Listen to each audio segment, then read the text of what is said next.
Hey there, everybody. Welcome to this episode of the Higher Ed Geek Podcast, bonus episode number 132, exploring with the Institute of International Education, their new podcast and all the great work that they're up to. So we have two amazing guests, Nora Namath and Mirka Martel, that work at IIE, the abbreviation for the Institute of International Education.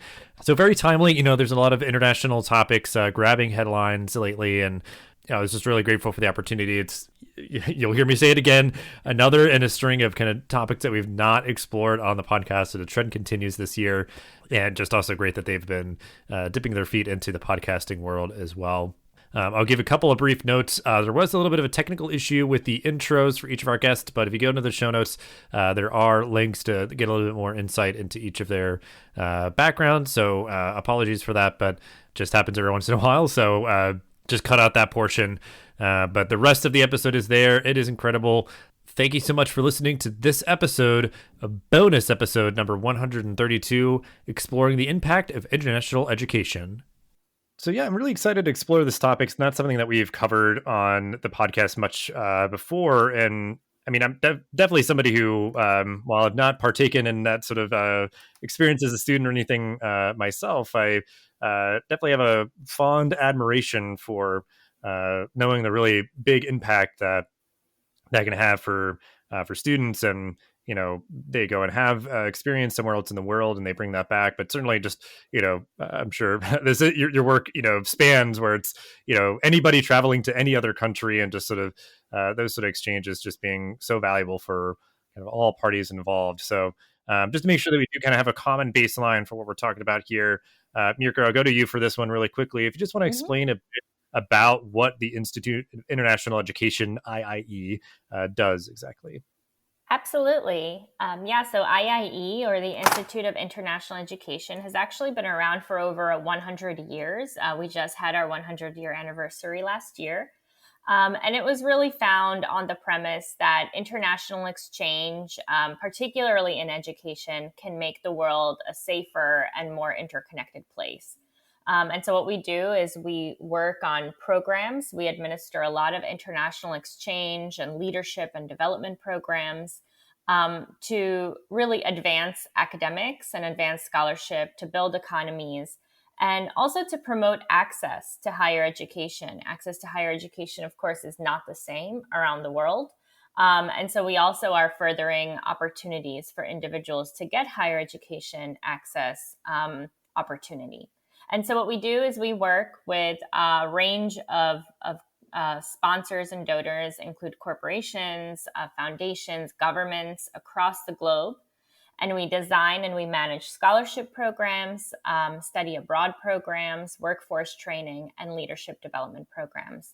And again, my unit, what we do is we specifically then study those programs and others to understand a little bit what the trends are, and then also to look at what the impact of these initiatives may be. Yeah, that's really great. And I mean, that's sort of half the battle. Very important piece of it is doing the kind of the research and the measurement and assessment of everything. And I guess just to clarify my understanding too, I think with like creating those bridges kind of across the world for furthering one's education. I know, I'm totally, correct me if I'm wrong, I may be like totally off base here, but in certain countries there just isn't. The United States higher education system is very robust, and a lot of institutions, a lot of different programs, and those sort of things. So with that access piece, I guess it may be depending on what someone wants to study or when they want to study, if there's just not the space or not the type of program that they're looking for, just creating those bridges and pathways. I guess, is that just like one kind of piece of the puzzle in terms of access? Is literally like they just wouldn't be able to have the access, otherwise, just because of like the availability of like different types of programs? Yeah, exactly. And that'll actually get us a little bit into the topic today, because one of the programs that we looked at specifically wanted to bridge this gap and wanted to address this gap, and really looked at individuals who otherwise would not have this option. We actually did this program, or this program was administered in over 20 countries, and really providing individuals with an option to study in areas or among populations that usually would not have or predominantly do not have access to higher education. And I guess my point there, like in my head, because I'm like, yeah, like a lot of these countries do have their own higher education systems that just, may just have limits, and it may be that like, well, I really want to study this thing, and the best place to study it would be, in another country, and those sort of things. So, yeah. And I think the other thing is also just thinking about population. Sometimes higher education systems in a lot of countries are very limited. We're lucky in the United States, we have a really large higher education system. But there are, there are countries where the number of universities is very limited. So as a result, the number of people who can go to a university is then really limited. And it's not only kind of picking the field that you want and making sure that you might be able to study it, but it's also, frankly, just having the opportunity to do so. Because what might happen is, only certain members of different populations that will be able to study, and you have really like an equity issue. And it might mean that you have to look outside of the country to have a university experience.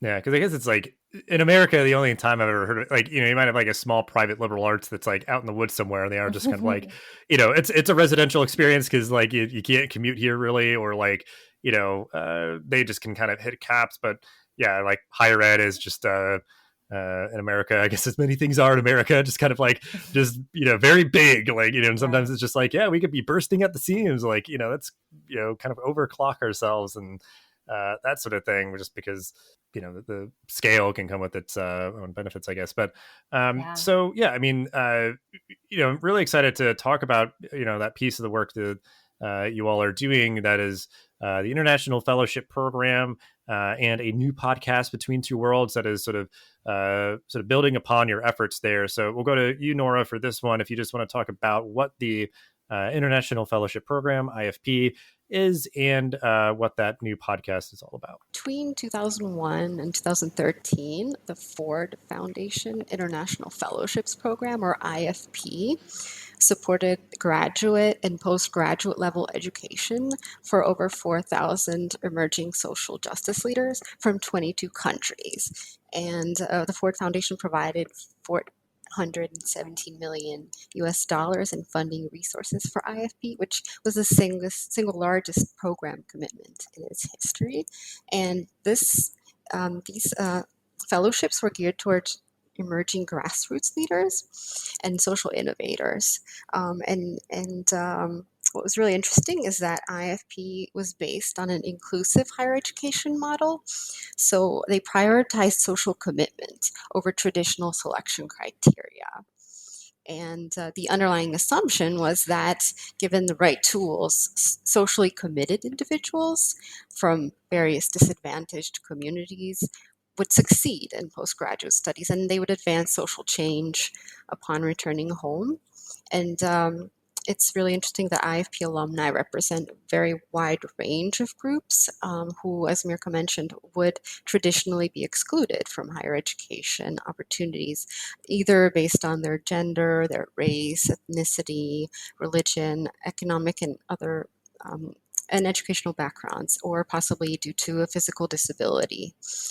And the IFP alumni tracking study was administered by IIE and supported by the foundation. And through this study, we are currently assessing the impacts of the program.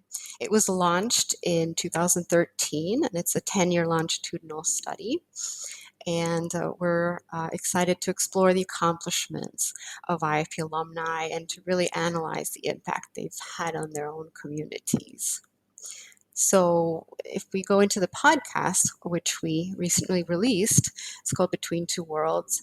And what we found is that the alumni who received this fellowship continue to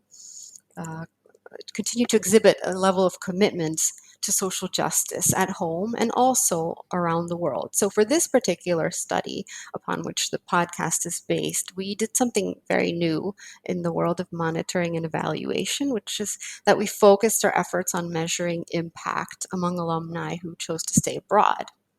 after their fellowship experience.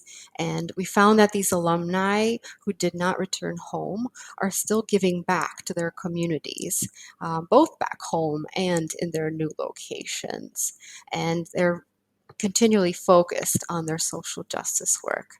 It was interesting to see that over 90% of these alumni remained committed to working in their original chosen field of social justice. And so, what this really highlighted for us is that, of course, as we all know, we're living in a globalized world, and it's really special that this fellowship program was designed to evaluate global impact, which we think other scholarship programs should be designed to do, rather than just focusing on impact back at home, as many scholarship programs often do.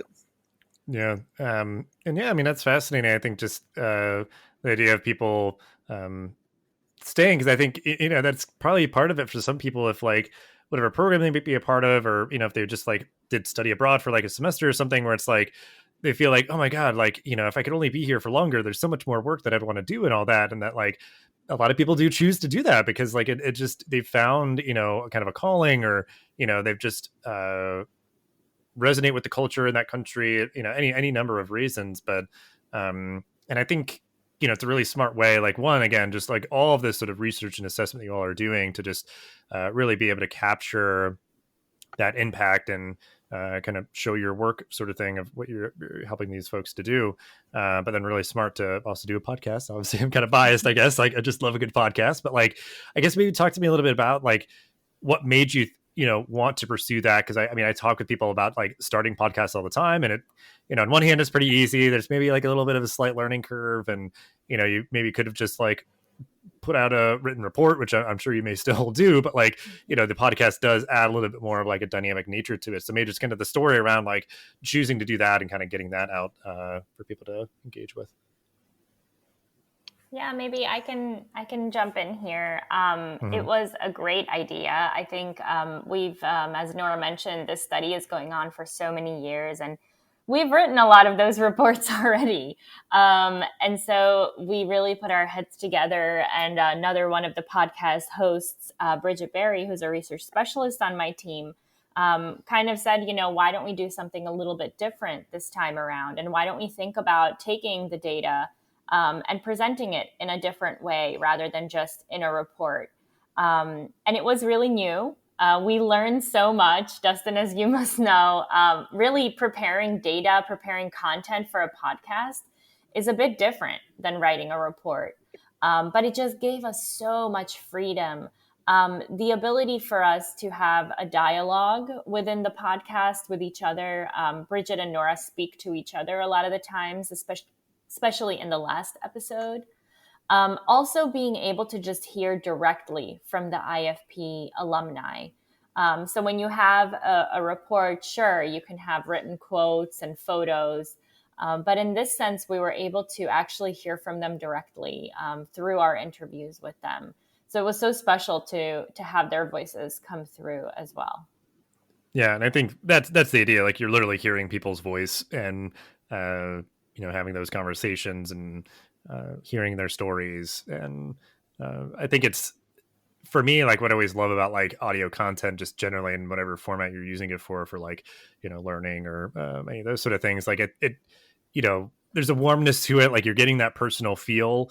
And I think it's a little bit more portable than video, because like a lot of people, it's like, oh, I listen to it in the car, or I'm doing laundry or dishes or whatever, versus like, okay, I've got to like sit down and just like watch this video, and there's certain things that are going to lend themselves to be far better suited for a video. But for a lot of things, especially like this of like storytelling, I think podcasts are such a great medium for that. So I'm glad you all might have got over any initial learning curves and stuff like that, and been able to get this out into the world. So just commend you all on that work, and excited for folks to go check it out. But we'll stick with you and then go over to you, Nora. Start with you on this one, Mirka. But we're talking a lot about like the work that you all are doing, sort of the nuts and bolts of these exchange programs and analyzing and researching and podcast and term paper, kind of summaries of like the work that you all are doing. But when it gets down to it, like just I guess speaking for yourself, or like, what makes this work so crucial right now, especially like during this current moment? It's a great question. I think about it all the time. In the past 18 months, it's been quite challenging, as you can imagine. Our work has always focused on person to person interaction and people to people mobility. And so we've had to kind of redefine and look at those definitions that we've had, even in scholarship and exchange programs, for example. And so, really looking at how the person to person experience is really a lot of different things. And there is something so special to be said about an in person exchange and people traveling across borders. But over the past 18 months, travel has not been possible. And we've seen just incredible work being done, not only programs going virtual and kind of bridging that gap, but also what we saw in this study, which is that people and their efforts and their continued work on topics like social justice doesn't stop.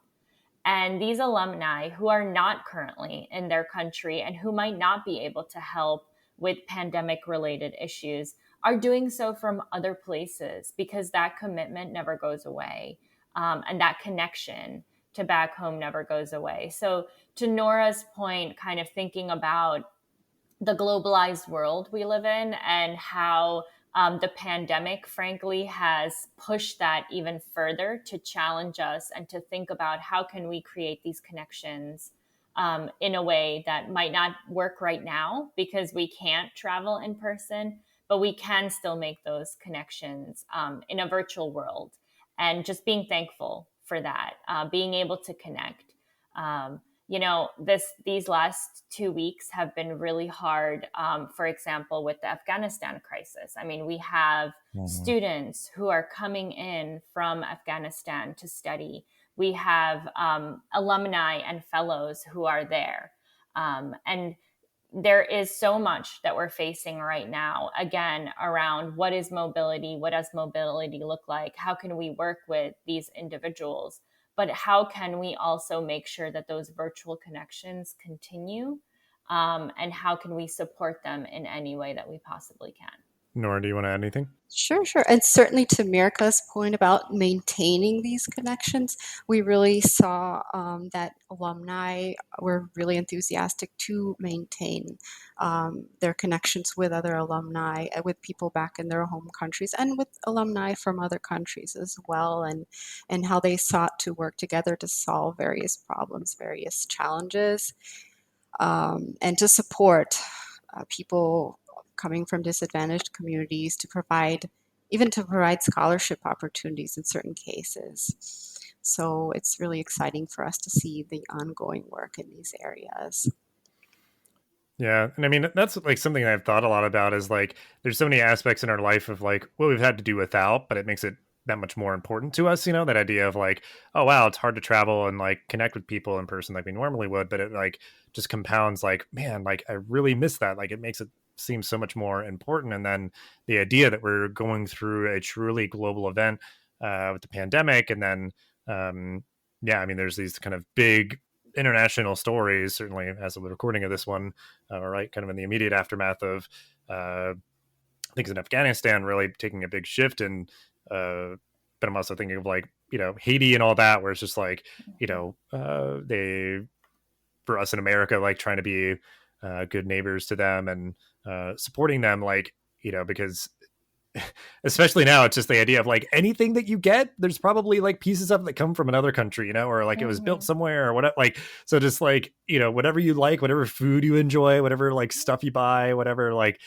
we're in a truly global society. Like, in the same thing with the, what was it? It was the canal with the ship that got, stuck and stuff like that, where it's just like, yep. So then it's like, I don't know, like Starbucks doesn't have your favorite coffee because that like, Right. ship got stuck, like Yeah. that's just like the world we live in now. So, and yeah, I mean, so it's just, this work is that much more important to like keep those bridges like open and, flowing, and really trying to capture like why this work is important, to learning that happens and sharing that out. And all of that. So Yeah.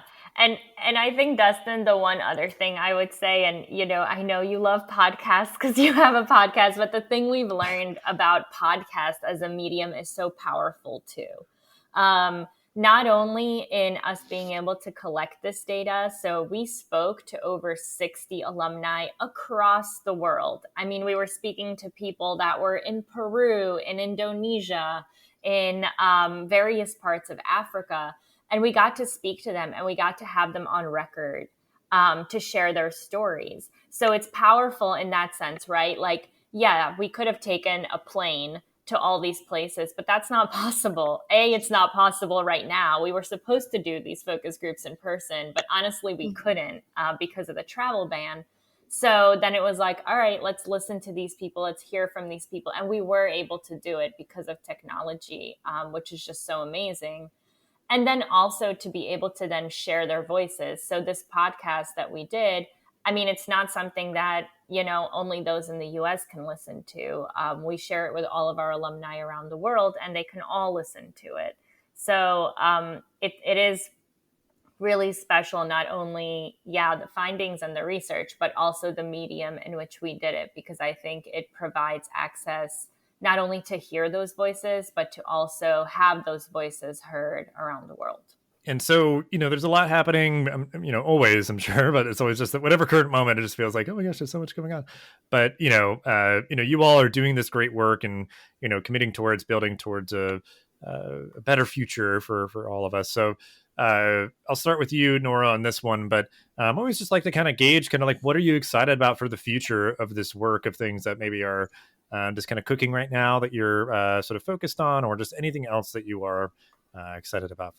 Well, I'm always excited to speak with the alumni and to learn about their pathways and to learn about their future plans and to see the various initiatives in which they're involved, and just to hear about their future plans. So for this particular study, just seeing where they will head next is always interesting to see, and what new projects they will be involved in, and just, I guess, seeing the how they're able to adapt to various situations. So COVID, as we spoke about as well during the pandemic times, and the future challenges that we continue to see, and just how they intervene in these situations in their own countries or in the new communities where they live on the ground, and through, whether it's through grassroots efforts or through government initiatives, just the variety of interventions that there are and the variety of involvement that they exhibit continues to be very exciting. And I'm sure Mirka will mention, but that we will continue to survey these alumni, and conduct qualitative research as well in the coming months. I think for me, what's exciting is something we uncovered here that Nora already spoke about, which is really the commitment that individuals have to their home communities, no matter where they are. Traditionally, a lot of international scholarship programs really worry about kind of what's sometimes called the brain drain issue, which is that you're going to give an individual an opportunity to leave the country to study elsewhere, and then they'll never come back. And this is a huge concern for people. It's a concern that has to do with things well beyond education, but it's a concern. It's a concern everywhere. And what we found with this study, and what this study is really showing, is that, impact happens everywhere. And even when individuals can't go back or choose not to go back for various reasons, they're never going to lose that commitment to their home country. And so what we actually found, and what we hope that people who want to do international scholarship programs, who want to fund international scholarship programs or participate in international scholarship programs, just to think about impact in a global sense, and not to just define the one-way trajectory there and then the return home, but to think more globally about what impact can look like in this world. And again, looking at the current state of things, where a pandemic has made it impossible for some people to travel or go back to their countries. where we have strife in places like Afghanistan or Haiti, and there might be displaced people. Just, having that hope that their commitment to their countries never goes away. And even if they choose to study in different countries or they choose to pursue different paths, that those commitments are going to be there, and that impact is there from a global perspective. So just shedding light on that a little bit. And I guess like I'm like an optimist of like, because I imagine the worry is that like America would sort of brain drain from all these other countries because we have more of these educational opportunities, and students end up staying here after they graduate. But I think if you, I don't know, I guess again, my optimistic side is to put it plainly, because I'm like, I hope that it would sort of balance out that like you'd have people in America that also want to go to these other countries and stuff. So I feel like you're really building these robust bridges and like encouraging people and facilitating them, in a way that, that is kind of consistent sort of exchanges and everything, that like it would sort of balance out. Like you're getting bright people from, each country to go, to the other and those sort of things. But, so, yeah, but yeah, absolutely. And it is just such a global exchange.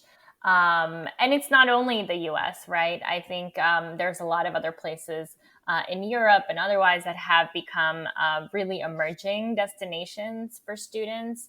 So it's also just thinking about not just the one-on-one exchange, but thinking just about the global marketplace, if you will, for education, and the fact that these opportunities are out there, and that individuals will take them, but also that they will continue to live in a world where they do care about their home and they're about their home country, and they will often give back without necessarily going back. Yeah. And so, yeah, I mean, obviously, all the things we've talked about, like your organization and the podcast are just amazing resources in this sort of sphere, in this space. So we'll be linking out to those, of course, and ways to connect with you all. But, we always just like to kind of share out any other resources, books, other podcast articles, or things like that. And I guess we'll start with you, Nora, on this one. Just any resources that you could share that we could include in the show notes. Certainly. So we encourage everyone to visit our website, iie.org, and we'll share the direct link to the IFP Alumni Tracking Study, where you can take a look at our various publications and learn more about the alumni themselves. And then, of course, the link to the podcast. So that's something we would definitely recommend taking a look at.